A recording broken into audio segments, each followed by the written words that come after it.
Imagine looking at a $397 billion mountain of cash, right in the middle of the most explosive tech and AI boom in human history. Yeah, that is a number that's just hard to even wrap your head around. It really is. I mean, every major corporation out there is just throwing billions at virtual agents, digital assets, cloud architecture. Absolutely. And then you decide to take a massive chunk of that cash, you turn your back on Silicon Valley, and you Yeah. spend it on a company that, swings hammers and pours concrete. Which is just wild when you think about it. Right. But that is precisely what Berkshire Hathaway just did. And frankly, I think it tells us everything we need to know about this massive collision happening today between virtual hype and physical reality. It is the ultimate contradiction, really. You've got digital assets moving at light speed, and then these brutal physical constraints threatening to just grind everything else to a complete halt. Which is why we are here to unpack all of it. So welcome to NovaStream, everybody. Thanks for joining us.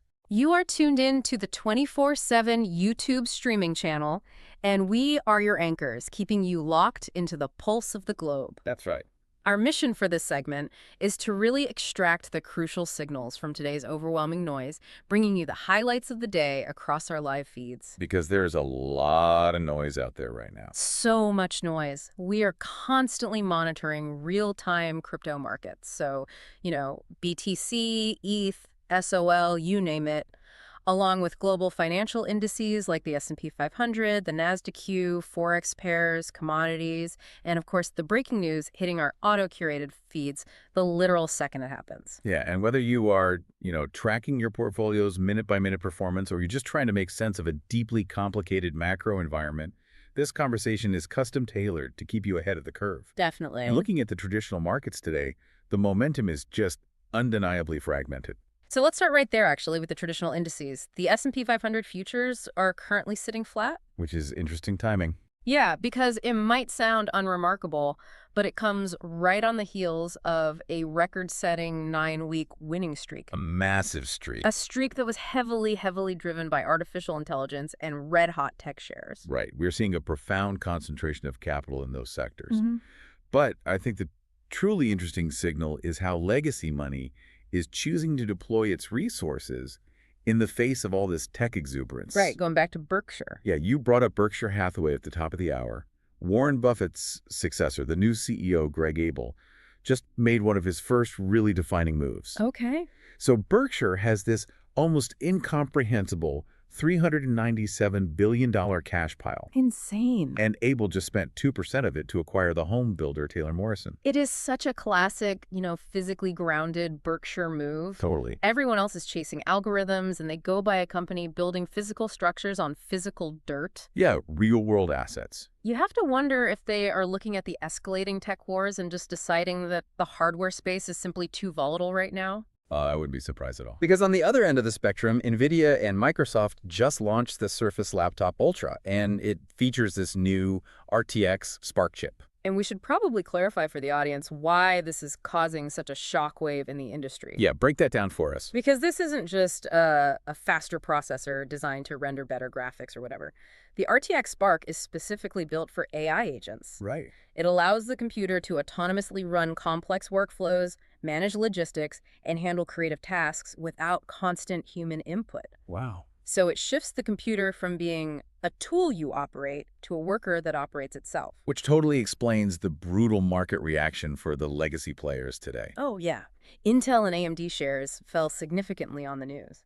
Like a rock. NVIDIA's stock rose, of course, but the drop in Intel and AMD was actually even steeper than NVIDIA's gain. It's like the market is pricing in this new reality that if you aren't building architecture for autonomous agents, you are just obsolete. That's the signal, for sure. But while tech hardware is battling over silicon, the crypto space just crossed a historic regulatory frontier right here in the U.S. Yeah, this is a monumental shift for digital assets. Huge. The U.S. Commodity Futures Trading Commission, the CFTC, they just approved the nation's first regulated Bitcoin perpetual futures contract. Okay, perpetual futures. Yeah, it's designated as BTC-PERP, and it will be traded via Kalshi X. And it's not just Kalshi, right? Regulators also greenlit Coinbase Financial Markets to offer certain perpetual futures listings. Yes, they did. Now, perpetual futures sounds like, I don't know, impenetrable high finance jargon to a lot of people. It really does. So if you're listening and wondering what this actually means, think of a standard futures contract like renting an apartment with a strict move-out date. Right. When your lease is up, you have to settle the paperwork and either move out or sign a brand new lease. Right. A perpetual future, on the other hand, is like a lease that never expires, but where the rent adjusts constantly based on the neighborhood's current market value. That is a brilliant way to conceptualize it, actually. Thanks. Because in a traditional futures market, which, was designed decades ago for commodities like wheat or oil that close, trading overnight and on weekends. Right, they actually sleep. Yeah, those contracts have fixed expiration dates. You settle up on Friday. But crypto trades 24 hours a day, 7 days a week. It never stops. So the traditional agricultural model just fundamentally doesn't fit the asset class. Spot on. So in a perpetual contract, because there is no expiration, the counterparties periodically exchange what is called a funding rate payment. Okay, the adjusting rent in the analogy. Precisely. This is the crucial mechanism. Mhm. If the price of the perpetual contract starts trading higher than the actual physical spot price of Bitcoin, then the traders who are betting the price will go up. The longs have to pay a fee to the traders, then the price will go down, the shorts. Got it. So it acts like a gravitational pull. Yes. It literally incentivizes traders to push the contract price back down to match the actual market value of Bitcoin. You nailed it. It is an ingenious self-correcting system. And the history here is really fascinating. CFTC Chairman Michael S. Selig noted that perpetuals were actually first theorized way back in 1992 by the Nobel Prize-winning economist Robert Shiller. Wait, 1992? Yeah. That is long before Bitcoin was even a glimmer in Satoshi Nakamoto's eye. Decades before. Schiller envisioned it for real estate markets, actually. Oh, wow. And while these perps have been wildly popular in unregulated offshore crypto exchanges for years, U.S. retail and institutional investors faced heavy regulatory hurdles to trade them domestically. Until this week. Which means the playing field is actively shifting from these unregulated offshore shadows to highly regulated mainstream U.S. platforms. It's a massive pivot. But what caught my eye on our live feeds was the polarized market reaction to this. Robinhood, ticker HHOOD, jumped 11% on the news. Massive jump. Yeah, and we monitor retail sentiment, and the chatter on message boards was extremely bullish with high volume. They clearly see this as a new, accessible playground. Meanwhile, Coinbase, ticker Coin, jumped 4%, but retail sentiment there was actually bearish with low message volumes. The crypto-native crowd seems to view CFTC regulation more as a restriction than a victory. Which is important context, considering both HOOD and Coin stocks are still down about 19.3% year-to-date. Yeah, they still have ground to recover. But speaking of retail sentiment and market mechanics, we have to address the extreme confusion surrounding MicroStrategy over the weekend. Oh yes, ticker MSTR. This story had retail traders panicking. MicroStrategy sold a grand total of 32 Bitcoin. For about $2.5 million. Which sounds like a lot of money to the average person, but context is everything here. MicroStrategy holds 843,706 Bitcoin. Purchased at an average price of around $75,699 per coin. Right, so selling 32 Bitcoin represents roughly 0.00038% of their total holdings. It's nothing. It is a microscopic fraction. Yet the stock plummeted more than 5% in pre-market trading, and it temporarily pushed the broader price of Bitcoin down below $72,000. It was a violent swing. Why did the market react so violently to basically a rounding error? It comes down to how modern markets operate. Human beings weren't reacting to that sale. Bots were. Ah, algorithms. Yeah. API scrapers and trading bots are programmed to monitor SEC filings and blockchain movements. When an alert flashes, MicroStrategy first Bitcoin sale since 2022, the automated systems execute sell orders before human analysts can even read the actual filing and realize it's only 32 coins. It's an algorithmic knee-jerk reaction. Totally. But why sell the 32 coins at all if it's going to cause that kind of headache? Corporate mechanics, mainly. According to the filings, the proceeds are expected to fund preferred stock dividends. Okay. CEO Feng Lef and Michael Saylor have publicly argued that selling small amounts at their cost basis allows them to break even, avoid major tax implications, and ultimately maximize the metric they care about most, which is Bitcoin per share over the long term. So it's essentially a surgical financial maneuver, not some loss of faith in the asset. But I want to pivot here because it's funny, we're talking about AI creating infinite digital efficiency and crypto moving effortlessly across borders. Yeah. Because over at the Federal Reserve, they are dealing with a reality where technology cannot save them. You can't write a line of code to generate an oil tanker. You are hitting on the macro squeeze right there. Mhm. And the physical constraints of the real world are tightening fast. The Kevin Warsh-led Federal Reserve is currently preparing the market for a potential shock. Investors came into this year universally expecting rate cuts. Everyone did. Now, the central bank might actually hike rates this year. And if we look at the underlying data, it all comes down to supply-driven inflation fueled by global energy shocks, specifically the ongoing conflict in Iran and the closure of the Strait of Hormuz, WTI crude oil has rebounded to roughly $94 a barrel. which is high. Yeah, remember, we saw a massive 17% drop in May, which was the worst month for oil since early 2020, but it has roared back. And because oil is the lifeblood of physical logistics, PCE inflation, which is the Fed's preferred gauge tracking what consumers actually spend, is sitting stubbornly near 3.8%. The Fed is terrified of long-term inflation expectations becoming unanchored. Right. And they're also dealing with the bond vigilantes. Wait, pause on bond vigilantes for a second. Right. For anyone tracking their portfolio who isn't a Wall Street veteran, you're talking about bond investors driving up yields to punish the government for inflation? That is 100% correct. Mm. When investors fear inflation will eat away their returns, they sell off government bonds. Okay. That sell-off drives bond prices down, which conversely pushes their yields up. So, The 10-year Treasury yield is ticking up, and the 2-year yield recently hit its highest point since early 2025. wow. And when yields rise, it forces borrowing costs higher across the entire economy. Fed leadership might execute a hawkish policy pivot purely to regain bond market credibility. Okay, I have to push back on the tech industry's narrative here then. Let's hear it. If artificial intelligence is supposed to make everything exponentially cheaper and more efficient, automating coding, optimizing supply chains, streamlining services, Right. why is the Fed entirely ignoring that technological disinflation in favor of oil prices? Because policymakers have grown deeply skeptical that digital efficiency can override physical supply chain bottlenecks. Really? Yeah, you can optimize a shipping route with the most advanced AI on the planet, but if the physical cargo ship cannot pass through a choke point like the Strait of Hormuz due to military conflict, It's stuck. or if the diesel required to fuel the trucks moving the goods doubles in price, that digital efficiency means nothing. Physical commodities still dictate baseline costs. I guess you simply can't fuel a tractor with a language model. You really can't. Yeah. And this is why we are watching the economic data so closely this week. We have job openings data hitting Tuesday, ADP employment figures on Wednesday, and the highly anticipated May employment report on Friday. Big week. It's very big. If inflation and employment don't show meaningful signs of cooling, a physical reality-driven rate hike becomes highly probable. So we have the Middle East driving global oil prices and squeezing the Fed. But shipping lanes and energy constraints aren't just an overseas problem. No, they aren't. There is a geopolitical flashpoint developing right in our own hemisphere. The U.S. military is quietly executing a major buildup in the Caribbean. The Americas are becoming a highly active theater.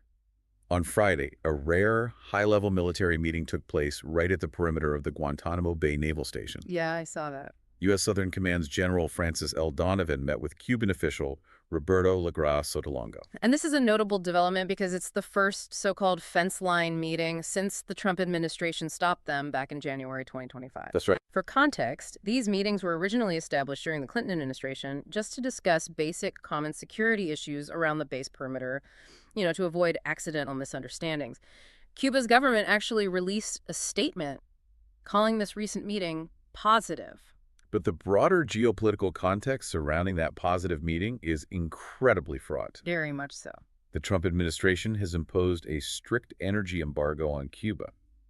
The country has essentially run out of oil, and the resulting blackouts and food shortages are causing severe internal tensions. And earlier this month, the United States indicted 94-year-old Raul Castro, the former president of Cuba, on charges connected to the downing of civilian planes back in 1996. Right. While he doesn't hold formal power, he remains a highly influential figure on the island. Meanwhile, the U.S. is rapidly expanding its military footprint in the region. U.S. intelligence flights have increased. The aircraft carrier Nimitz and an escort destroyer are currently operating in the Caribbean. That's a lot of firepower. It is. Furthermore, the military just announced a new Marine Expeditionary Unit called Littoral Combat Force 24. It's a 1,300-member Air Land Sea Task Force, and they are setting up headquarters in Puerto Rico. I mean, the entire Caribbean feels like a geopolitical pressure cooker right now. It really does. So help me square this. How does a positive diplomatic fence line meeting at Guantanamo align with the reality of an energy embargo crushing the country, an aircraft carrier circling the island, and a new marine task force setting up next door? It is a textbook example of utilizing basic diplomacy alongside intense leverage. The U.S. has clear strategic demands. They are pressuring the Cuban government to oust Russian and Chinese intelligence listening posts from the island and demanding internal economic and political reforms. Okay, stick and carrot kind of thing. Right. The fence line meeting maintains a ground-level channel of military communication to prevent an accidental hot escalation. Meanwhile, the carrier group, the new Marine Force, and the energy embargo apply maximum external pressure to force those policy changes. And this military activity isn't solely focused on Cuba either.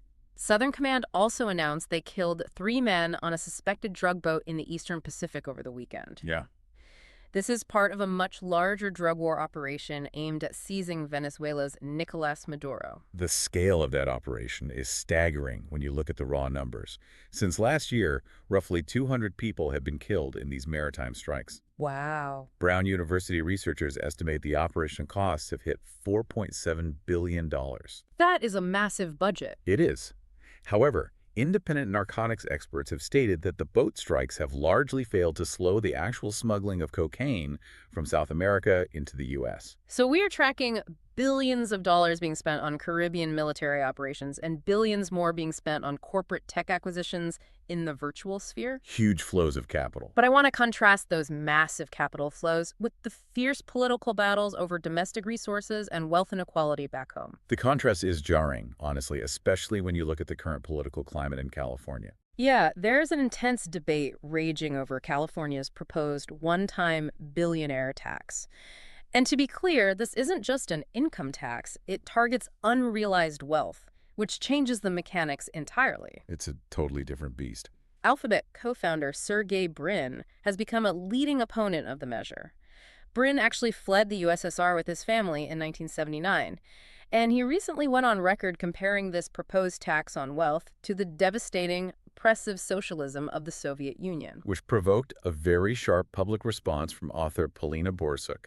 She wrote a book called Cyber Selfish, Tracking the Culture of High Tech. I know that book. Yeah, her core argument is that Silicon Valley was entirely built on the foundation of government funding. Defense contracts, university grants, public infrastructure, and now its elite are trying to pull up the ladder to protect their private wealth. She brings up some incredibly vivid, real-world examples to make her point, too. Oh, she does. Like, Brin has a residence in the exclusive Incline Village community on the Nevada side of Lake Tahoe, purchased for a reported $42 million. Nevada, famously, has no state income tax. But Borsuk points out that a home like that benefits immensely from California's state-funded services just across the border. Her argument hinges on physical maintenance. When wildfires threaten the Tahoe region, it is California's renowned firefighting agency, CAL FIRE, that steps in. Exactly. The deep blue purity of Lake Tahoe's water is monitored by state environmental scientists. Even the rescue of injured wildlife, like bears or mountain lions wandering into those wealthy enclaves, is handled by the California Department of Fish and Wildlife. All of which are paid for by California tax dollars. Borsuk observes this extreme tech libertarian mindset. She likens it to them feeding their imagination solely on Starship Troopers and Tolkien.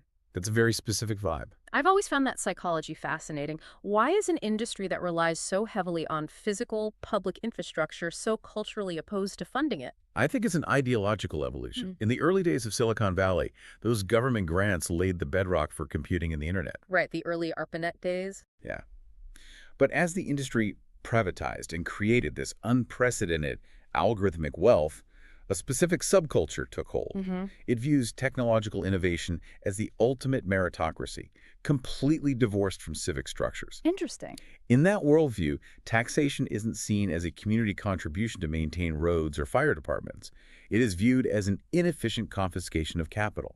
They genuinely believe they could deploy those funds better themselves through private innovation. It is a profound disconnect between the creators of digital wealth and the public systems that sustain their physical environments. Very much so. And that friction brings us to the most vulnerable domestic reality we were tracking today, which is homelessness. The Department of Housing and Urban Development just released a highly delayed report. and they dropped it late on a Friday afternoon. Which is a classic political maneuver. Always. You drop uncomfortable or highly scrutinized data when people are logging off for the weekend, and the data here is complex. Homelessness actually declined modestly by more than 3% in 2024. That was the final year of the Biden administration, and it marked the very first drop in homelessness in nearly a decade. However, the levels remain historically high. When President Trump took office in January 2025, there were nearly 746,000 people living in shelters and on the streets. A huge number. It is. That represented a 28% increase from 3 years earlier. Researchers note that the previous surge was largely driven by an influx of asylum seekers, some of whom have since found housing or left the country. But that staggering number, 746,000, has become a major political flashpoint. It is driving immediate policy shifts. President Trump has frequently cited those high numbers to push for strict new measures. This includes widespread camping bans and the forced treatment of mental illness or addiction. Okay. He even issued an executive order demanding a massive policy overhaul that cited the national countdown to the exact digit to reinforce his mandate. Which explains why the release of this new HUD data, showing a slight decline during the previous administration's final year, was considered so politically sensitive that it was delayed for months. Yeah, the optics are tough. It just highlights how fiercely fought the battle over domestic reality and public policy truly is. We're looking at a society grappling with extremes at every single level, from the top 1% to the most vulnerable. Well said. Which brings us to the end of our scope for today's segment. Let's briefly tie all these signals together. Okay. We tracked capital flowing into regulated U.S. crypto futures and AI autonomous hardware, while simultaneously watching the Federal Reserve wrestle with the unyielding physical constraints of global energy shocks. We covered a lot of ground. We monitored aggressive military posturing and billions spent in the Caribbean to secure shipping lanes and leverage, and we explored the intense domestic tug-of-war over extreme wealth, unrealized taxation, and historically high homelessness. It is a clear picture of a world moving at two entirely different speeds. It really is. And that leaves you with a final provocative thought to ponder as you look at your screens today.